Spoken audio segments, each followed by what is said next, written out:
We begin with the war in Gaza and the diplomatic effort to bring a pause to the fighting, with negotiations continuing for a fourth day to attempt to secure a unanimous UN Security Council vote on the suspension of hostilities in Gaza. Meanwhile, separate talks are understood to be continuing to arrange another exchange of hostages held by Hamas for Palestinian prisoners detained in Israel.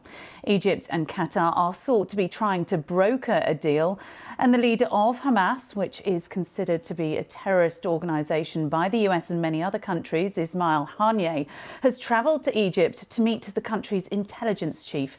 He's already held talks in Iran, which is one of the closest supporters of Hamas. Israel has released footage of what it claims to be tunnels dug by Hamas under Gaza City in the north of the territory. It says the structures, which cover a large area, were used as a base by Hamas leaders. The fighting continues inside Gaza, where the UN says Israel has issued evacuation orders for large areas of the southern city of Khan Yunis. Meanwhile, Hamas says more than 20,000 people have died since Israel began its military action, which was launched after the attack by Hamas in Israel on October the 7th, in which around 1,200 people died. Well, we'll have more on all of those developments in the next few minutes. But first, let's take a look at how the UN Security Council might be able to influence events in the Middle East. From New York, here's Nada Tawfiq. Yet another delay as negotiations continue at the highest levels at Capitol. And here at the UN, diplomats have been furiously and desperately trying to reach an agreement, including the United States, which doesn't want to be in a position to cast a third veto. Now, we've already seen over the last few days the resolution be modified to try to accommodate the United States' position. That's included language being toned down to call for a suspension of hostilities instead of a cessation of hostilities. But really, the key sticking point now is over the resolution's proposal for a UN monitoring mechanism.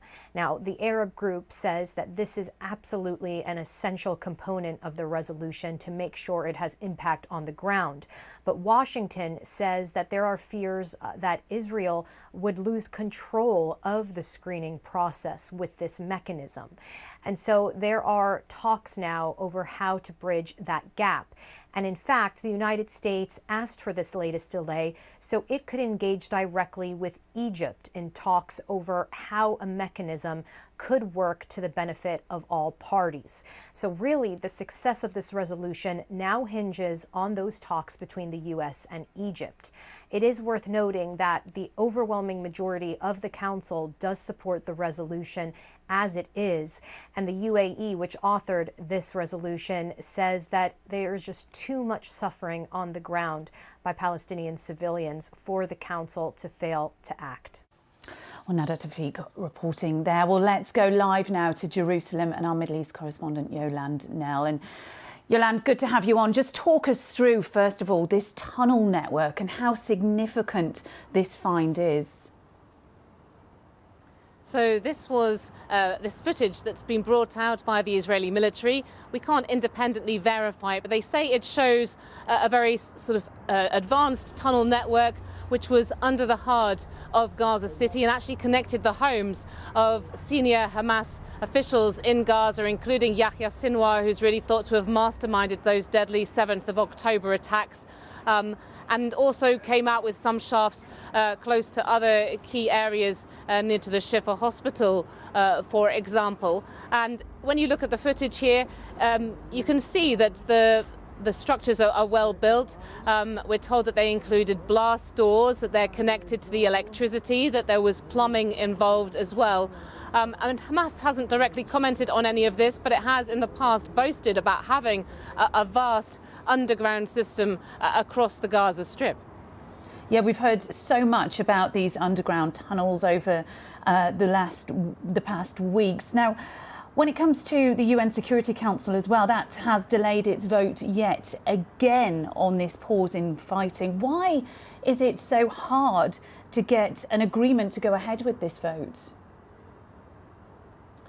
I mean, of course, the US has veto power at the Security Council. It is Israel's closest ally, often acts as a sort of diplomatic shield for Israel at the UN. So while there is on one hand so much global pressure to come up with some kind of Security Council resolution, the Secretary General himself has made that clear. His position is that there should be an immediate humanitarian ceasefire, and there has been an overwhelming call for that at the UN General Assembly, where you have 193 member states represented.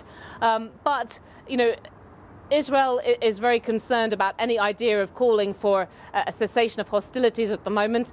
It says that that is not something that it is prepared to go along for. It will not stop this war until Hamas is completely dismantled. But it has said it will accept instead a kind of temporary truce, perhaps another week long or 2 weeks long. That's what's being reported in the media here, that could see more hostages being released by Hamas. And the request is really for, first of all, the remaining women hostages inside Gaza who are held, as well as older men, those who are infirm, who are in need of urgent medical care, that they should be released first.